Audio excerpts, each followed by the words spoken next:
Listen, child. Sit down. Let me make you some tea.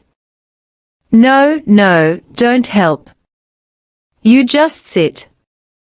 You look like you've seen a ghost. Or maybe worse, you've seen the truth.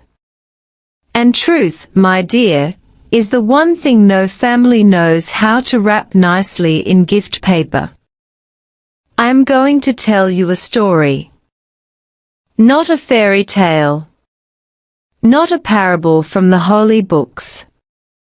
This is a true story, as true as the nose on my face, as true as the gray hairs I try to hide.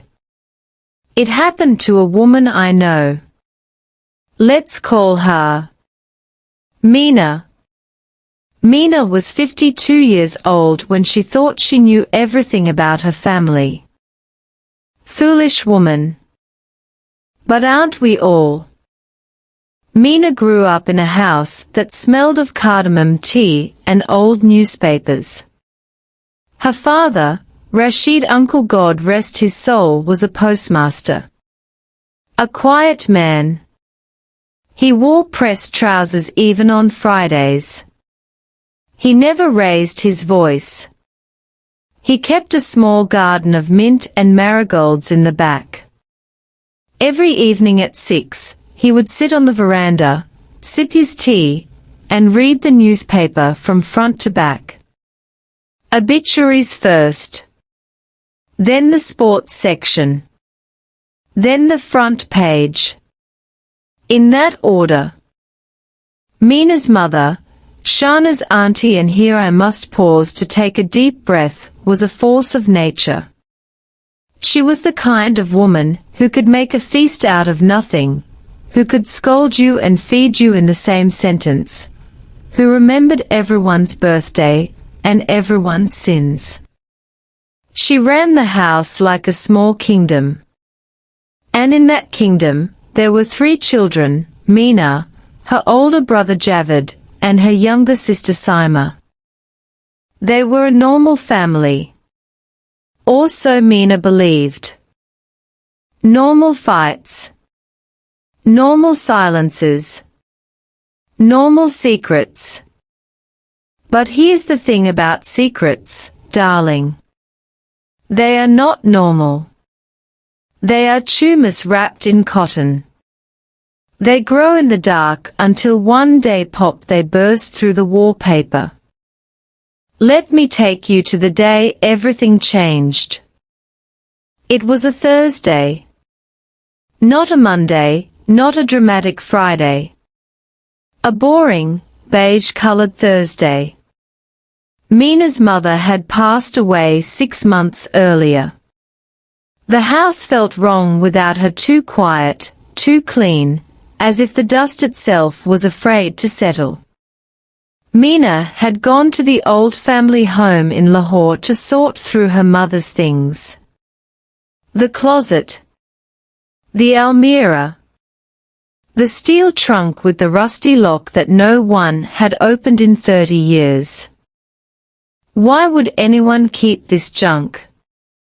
Mina's husband, Tariq, had asked from the doorway, holding a broken radio. Mina didn't answer. She was staring at the trunk. The key was taped underneath a small ceramic elephant. She knew this because she had watched her mother tape it there when Mina was 10 years old. She had never forgotten. Some things, once seen, live in your bones forever. She opened the trunk. Inside, old dupattas, dried rose petals, a pair of baby shoes, a savings passbook with very little savings, and, at the very bottom, an envelope. No stamp. No return address. Just 2 words written in a man's handwriting, for Shahnaz. Mina's hands did not shake. They became very, very still. That's the thing about real shock, it doesn't tremble. It freezes. She opened the letter. And here, my dear, I must stop and tell you, what you are about to hear, I did not hear from gossip. I heard from Mina herself, late one night after 3 cups of tea, when her voice was raw as ginger root. So you will listen with respect, yes. Good girl. Good boy. Okay. The letter was dated November 12, 1978. Mina was born in 1972. She was 6 years old when this letter was written. It began, "My dearest Shahnaz, I know I said I would never write again.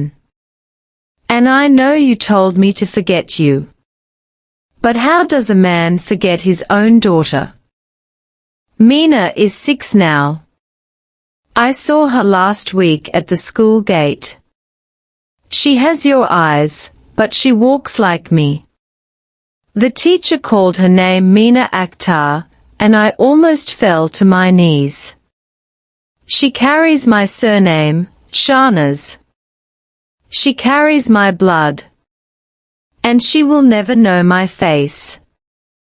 You married Rashid when you were 3 months pregnant.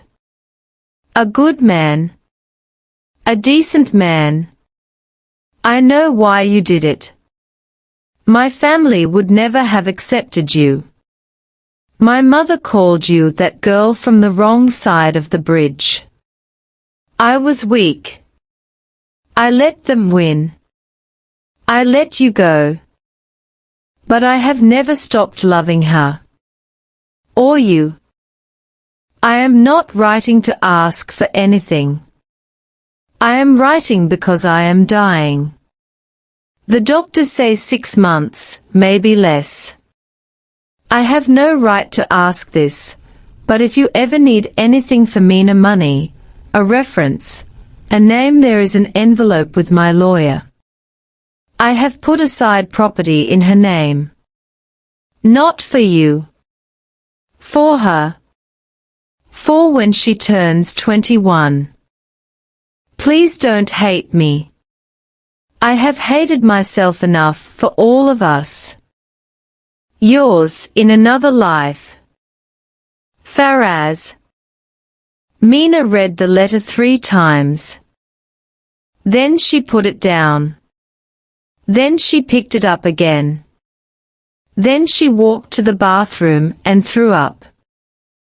When she came out, Tariq was standing there with the broken radio still in his hand. Mina. You're white as a sheet. She handed him the letter. He read it. His face did something strange. It didn't change. It just emptied. Like a room after all the furniture is gone. Your mother never told you, he said. It wasn't a question. That night, Mina called her brother Javed in Dubai. He was a businessman. Practical, cold, efficient. She read him the letter over the phone. There was a long pause. Then Javed said, "So that's why Amy always looked at you differently." Mina felt her heart crack like an egg. What do you mean? I mean, Javed said slowly, she never looked at me like that. Or Saima. Only you. Like you were something she was protecting from a storm. Or maybe, like you were something she had stolen. Mina hung up. She called her younger sister Saima, who lived in Toronto with her 3 children. Saima listened. Saima cried. Saima said something that Mina would never forget. Remember how Amy would never let us play the "Who do you look like" game? Remember how we'd point to old photos and say Mina has Barbara's nose, and Amy would suddenly change the subject. She wasn't lying about your nose, Barji. She was lying about who Barbara was. The next few weeks were a blur of discovery. Mina found the lawyer. The property was real, a small apartment in Gullberg. Faraz had died in 1979, 1 year after writing the letter. He had never married. His family had sold most of his things, but the lawyer, an old, ethical man named Mr. Charles, had kept the envelope for 21 years, then another 10, then another 10, waiting for Mina to come. Your biological father, Mr. Charles said gently, left you a letter as well. Separate from the one to your mother. He asked that I give it to you when you came. The second letter was shorter. Mina, if you are reading this, you are grown. And you are angry. Or sad. Or both. I am sorry. I watched you from a distance for 6 years.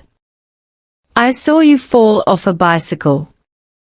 I saw you cry when your goldfish died. I saw your mother braid your hair outside the mosque. I knew I could never be your father.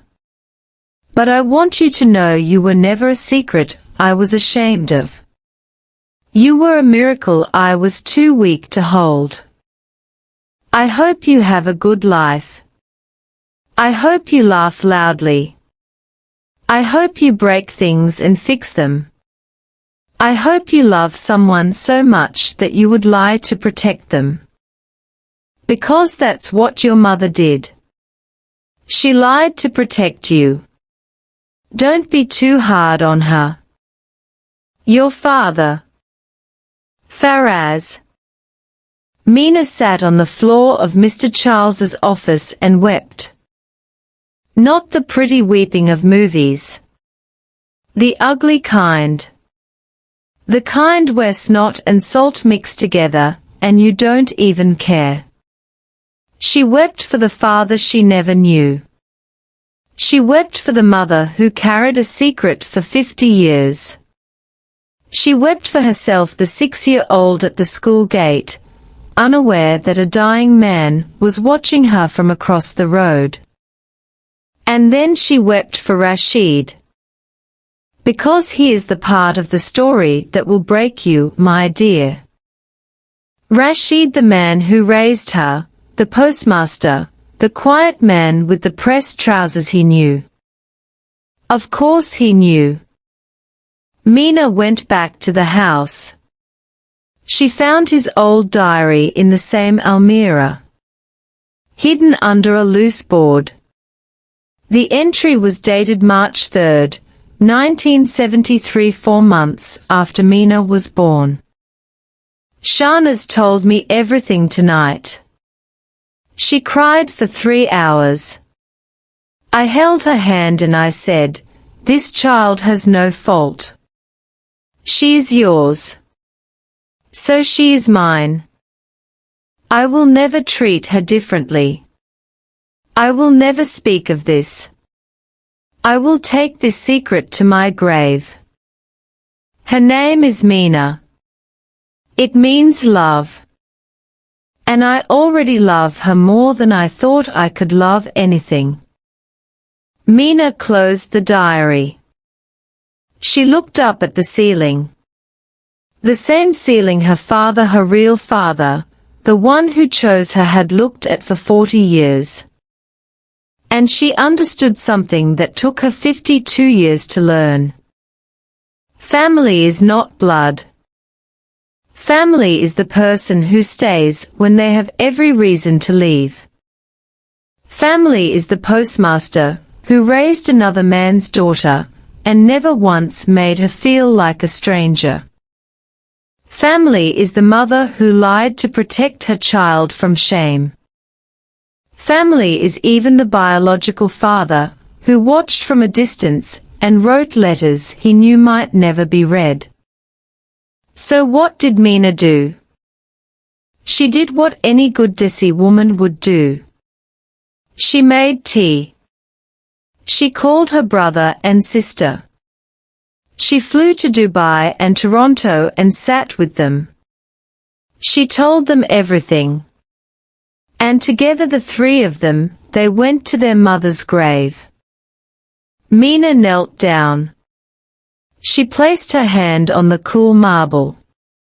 She said, "Ammi, I know. And I'm not angry. I'm just sorry you carried it alone." Then she stood up. She brushed the dust from her shalwar. She looked at Javed and Saima. And she said something that made them all laugh through their tears. "So, should we go find the Goldberg apartment and see what else this Faraz uncle left us?" And that, my dear, is the story. But here is the lesson, because every auntie must give a lesson. You think you know your family. You think you know the cracks in the walls, the silence at the dinner table, the way your mother flinches at certain names. But families are like old houses, they have hidden rooms. And sometimes, when you find one, you have two choices. You can burn the house down. Or you can open the window, let in the light, and say, "This room was always here. Now I will learn to live with it." Mina chose the light. And the letter. She framed it. She hung it in her living room. Not to shame anyone, but to remind herself and everyone who visits that love is more complicated than we were taught. Love is a postmaster raising another man's daughter. Love is a dying man writing a letter he knows may never be answered. Love, my dear, is holding a secret for 50 years so your child can sleep peacefully at night. Now finish your tea. And call your mother.